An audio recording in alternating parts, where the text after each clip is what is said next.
Indiana Newsdesk is made possible in part by Smithville Fiber Internet, streaming TV, home security and automation in Southern Indiana. More information at smithville.com. MALLOR GRODNER attorneys providing legal services to clients and the community. Understanding, expertise, results. Bloomington and Indianapolis. lawmg.com. IU Alumni Association connecting IU's network of alumni and sharing the Indiana spirit through scholarships, advocacy, and volunteerism. alumni.iu.edu. IU Center for Rural Engagement extending IU Bloomington resources to improve Hoosier lives in partnership with communities and organizations. rural.indiana.edu. And by WTIU members. Thank you. Coming up on Indiana Newsdesk. Indiana is one of many states that has a mandatory mask order in place, but legal experts disagree on whether the governor has the authority to enforce it. I think the better legal argument probably is that the governor actually does not have the power to do this. COVID-19 hospitalizations continue to increase. Coming up, one of the heads of IU Health joins us to talk about the hospital system's capacity and what they've learned since March about treating patients with the virus. Could the coronavirus crisis lead to a housing crisis? Ahead, how a local project is trying to keep eviction cases from going to court as the state's eviction moratorium expires next week. It was fantastic just to have them there. And without them there, we would not have come to this agreement. It was invaluable. Those stories, plus the latest news headlines from across the state, right now on Indiana Newsdesk.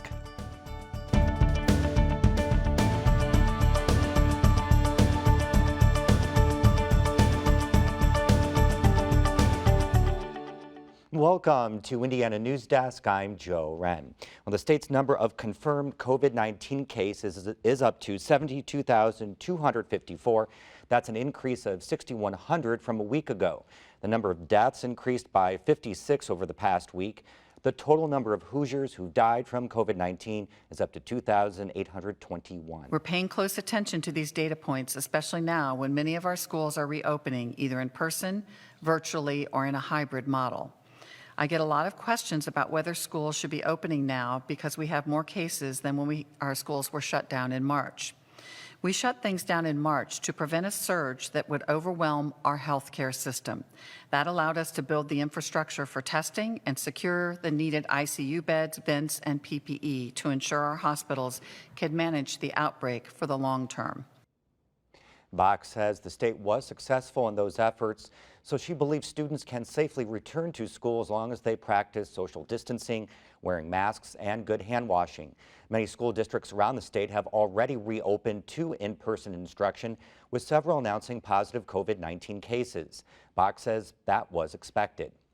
Well, one of Indiana's largest teachers unions says it supports a threat by its national group to strike if schools can't guarantee safe conditions.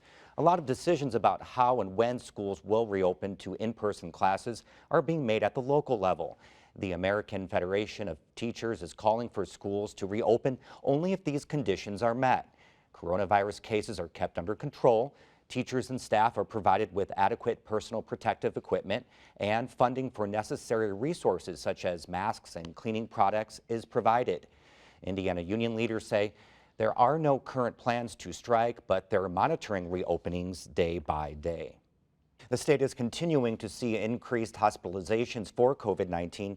The numbers have nearly doubled since the end of June.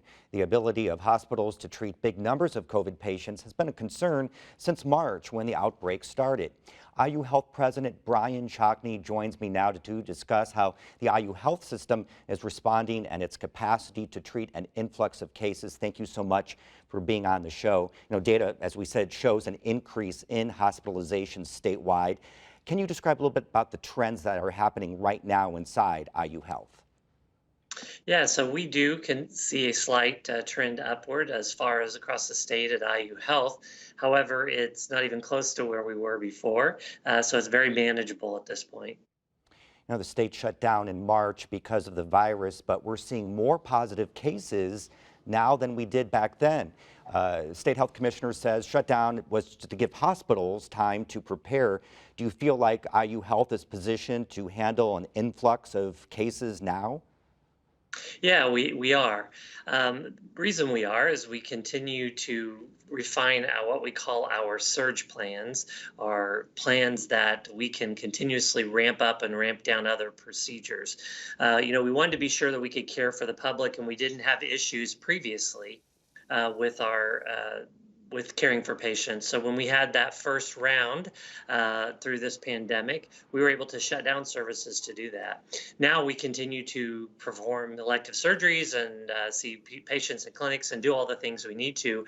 And we're able to tweak that within 6 hours, 12 hours, 24 hours, and within a week, completely turn things to where we're focused on any increases or increasing trends in COVID patients. We look at those plans daily through what we call our incident command. And that also is incident command that rolls up to our statewide IU Health. How about space and supplies for COVID patients and your current patient capacity at IU Health Bloomington? Yeah, we're doing really well. Over a week ago, we were concerned with the ability to care for patients because we have semi-private rooms, but we were able to quickly get testing prioritized for the South Central region. So, it's been over a week since we've had to transfer any patients actually out of the South Central region. And we do have bed capacity now, not only here, but also Bedford and Paoli. And so we are in really good shape right now, even with the continuous caring of patients that for elective procedures, as well as our continued level of COVID patients that we're caring for. Young adults have been testing positive at increasing rates. IU Bloomington increasing ICU capacity in anticipation for students moving back to Bloomington next week. Yeah, so the younger students, the students and younger people are getting that at a higher rate across Indiana and also here in the region. And so we're seeing that 20 to 30-year-old population at a higher rate getting the virus. However, they do not get as ill, and so they don't require the hospitalization. So our hospitalization rates are not as high for the younger patients that we're seeing across the state. So we continue to see the hospitalization rates of our age group staying pretty similar to what it was back in March and April. Okay, Brian Shockney, thank you so much for your time. Appreciate it.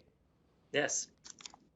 Well, there's a new portable air conditioning unit at Bloomington's COVID testing site south of town. The AC unit is an attempt to keep the site from shutting down early because of heat.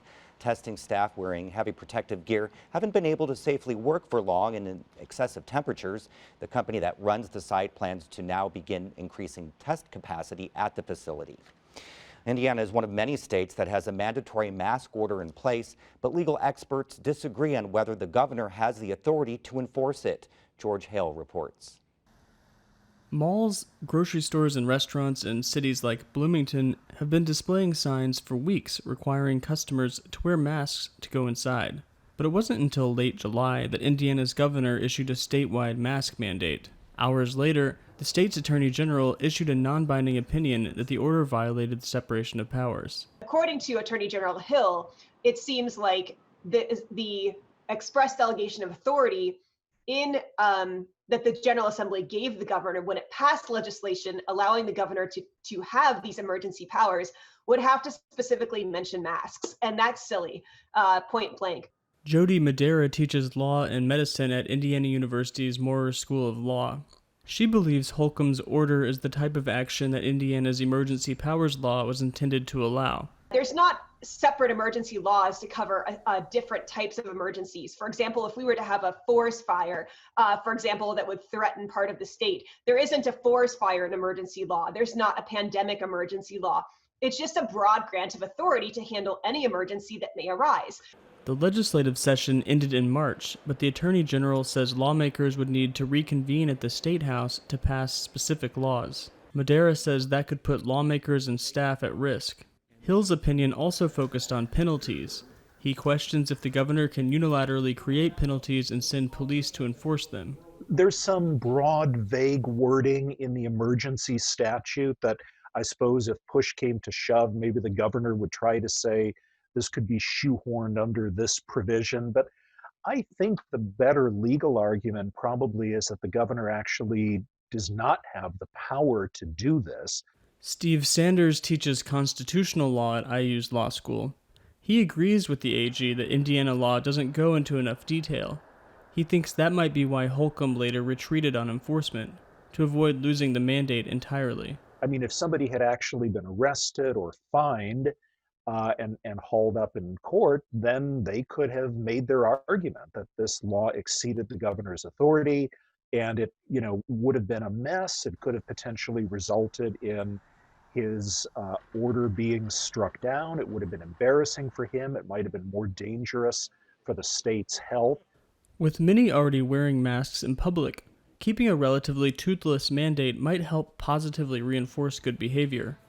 And if Holcomb decided to try to enforce the penalties anyway, it might be hard for him to defend them without his AG on board. The Attorney General's office would be the one that would have to defend it if it were challenged in court. And this is an odd situation where the Attorney General's office has already said basically the governor doesn't have the power to do it. Jody Madera agrees that Holcomb was acting pragmatically by deciding not to encourage law enforcement to harshly enforce the mandate.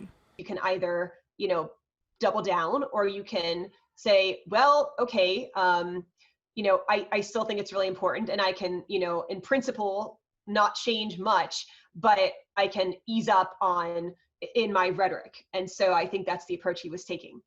For his part, Holcomb says his order is based on the law and public health.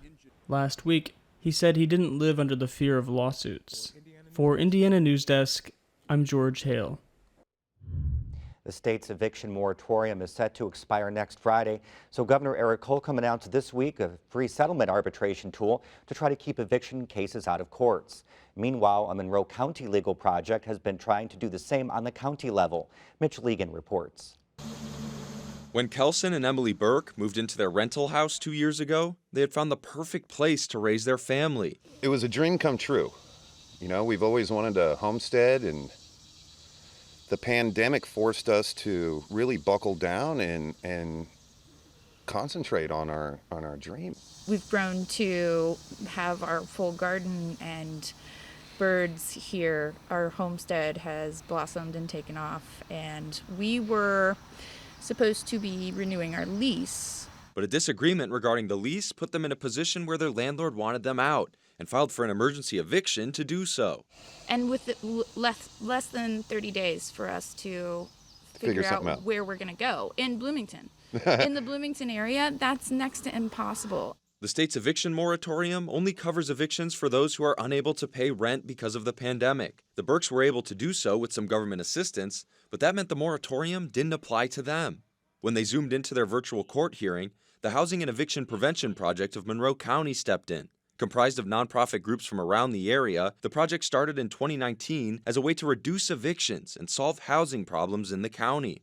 And we thought it was time to look at this with kind of a multifaceted approach of bringing in social services and attorneys and mediators. Now, the project has newfound importance. Although evictions for non-payment are on hold until at least next week, emergency eviction hearings like the Burkes faced have continued. Mediators with the project were able to come to an agreement that extended the Burkes' move-out date, and most importantly, kept an eviction off their record.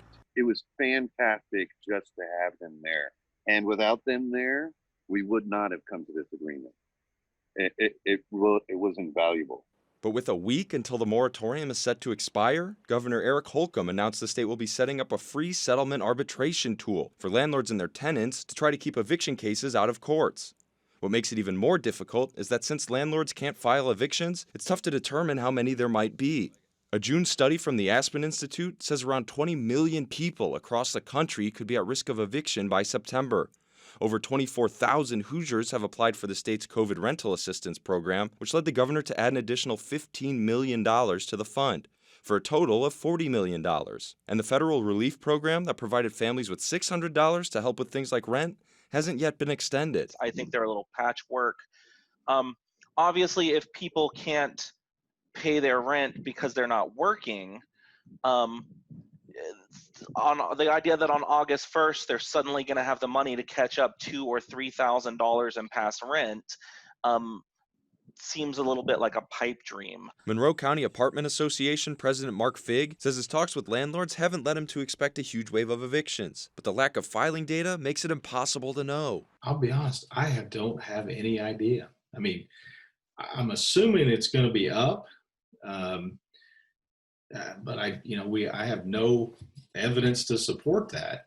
For now, the governor says those who are struggling with payments need to work with their landlords on payment plans, something those with the eviction project have encouraged as well.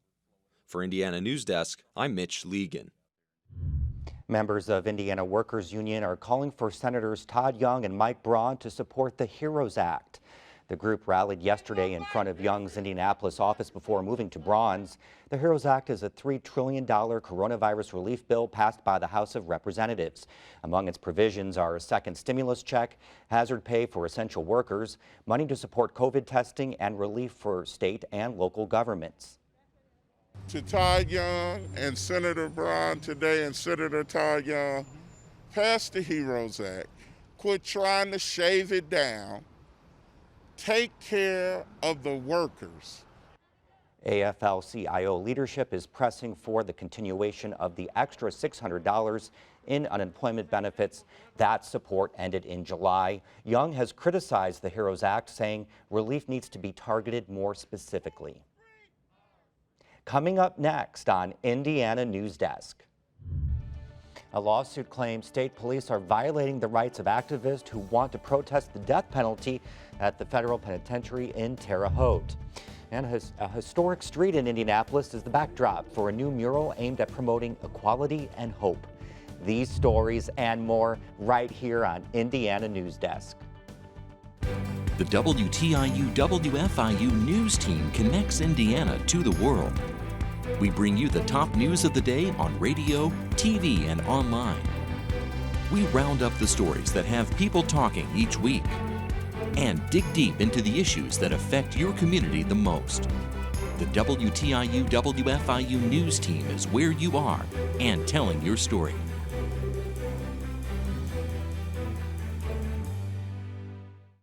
In a time of change, where can you find in-depth reporting and thoughtful analysis? Washington Week on PBS. Join moderator Robert Costa. When I was at the Capitol this week, I encountered the same. And a panel of award-winning journalists. You're seeing a divided nation, and you're seeing. For insights and perspective. Tonight there was a key development in the Senate. You won't find anywhere else. What a week. Washington Week.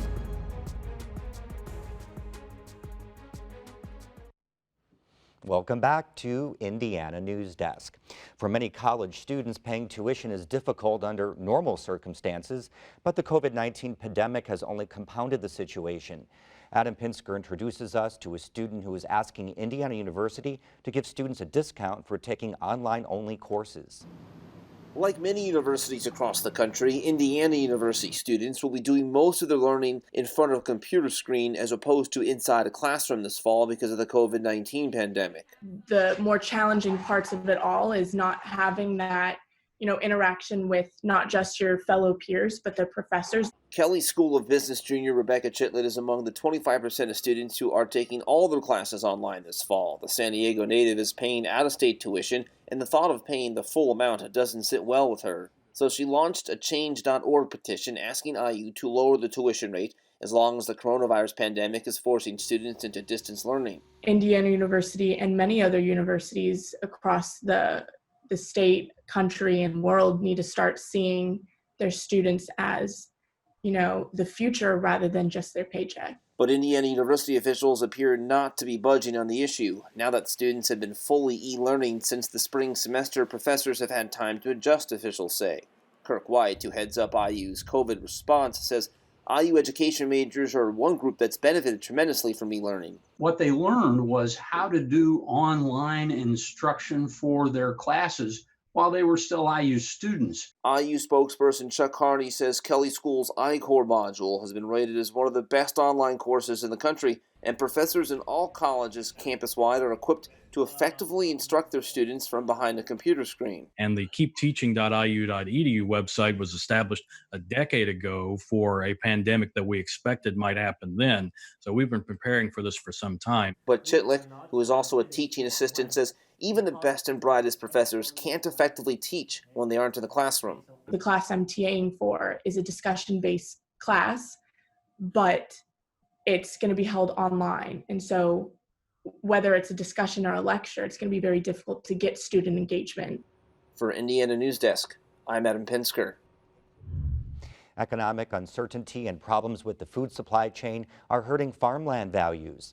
COVID-19 is at the root at the problems. As Brock Turner reports, a new survey from Purdue University is shedding light on how the economic downturn is affecting land prices. An annual study from agricultural economists at Purdue University revealed farmland prices in Indiana were looking good early this year. While income from rented land has stayed constant in recent years, the value of farmland increased by at least 5% before the coronavirus uprooted consumer habits in the economy. The uncertainty that's defined the last 6 months didn't cancel those initial gains, but did push prices lower between 1% and 2% for many properties. Since the beginning of 2020, prices have fallen. Todd Kuthi is one of the economists who wrote the report. He expects downward trends to continue until the uncertainty subsides. Seeing that sort of small decline in aggregate was a little bit surprising. And then it is a little bit concerning to say, well, how long are we going to have this economic disruption associated with the virus? And then how long until that really starts to impact the land value markets? And it's a real mystery. Kuthi says there's usually a stark difference between the value of high-quality farmland with lower-quality land. This year, that wasn't the case. We didn't have as much variability around the state.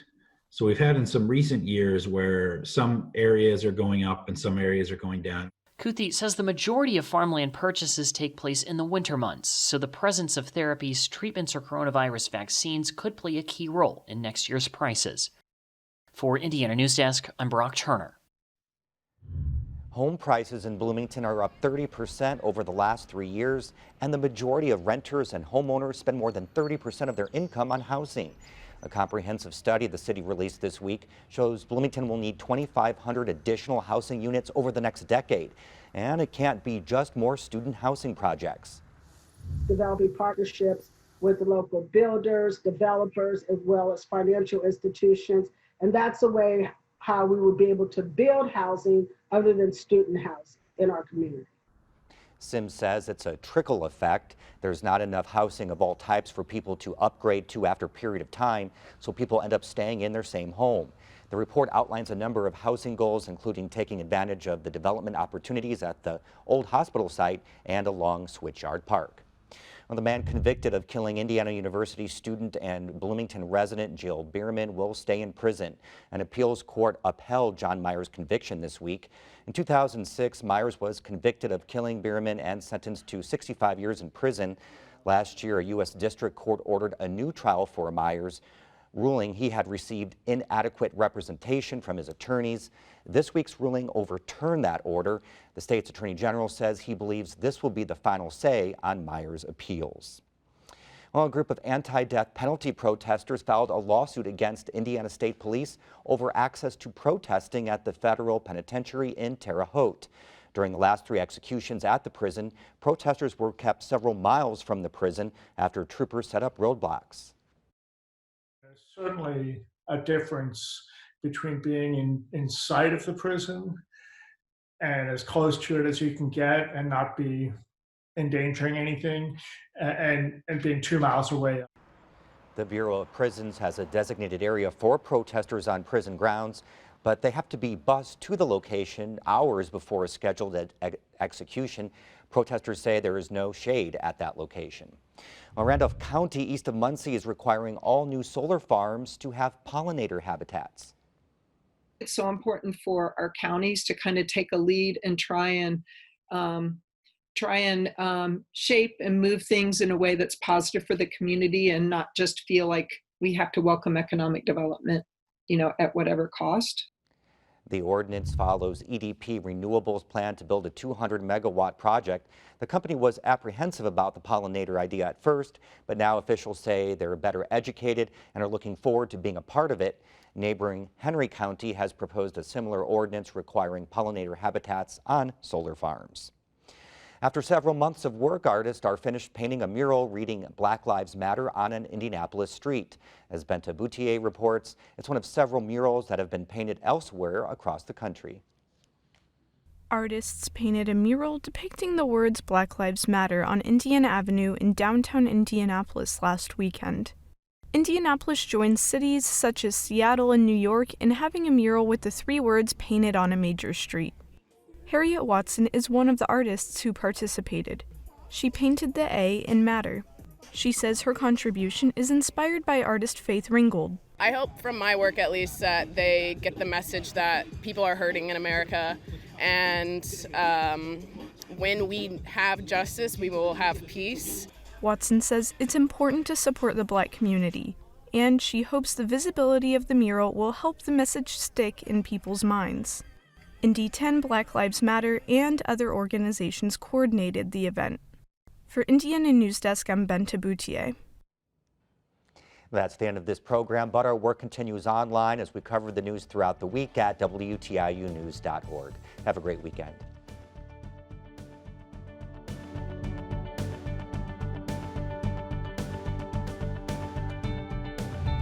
Indiana Newsdesk is made possible in part by Smithville Fiber Internet, streaming TV, home security and automation in Southern Indiana. More information at smithville.com. MALLOR GRODNER attorneys providing legal services to clients and the community. Understanding, expertise, results. Bloomington and Indianapolis. LawMG.com. IU Alumni Association connecting IU's network of alumni and sharing the Indiana spirit through scholarships, advocacy, and volunteerism. Alumni.iu.edu.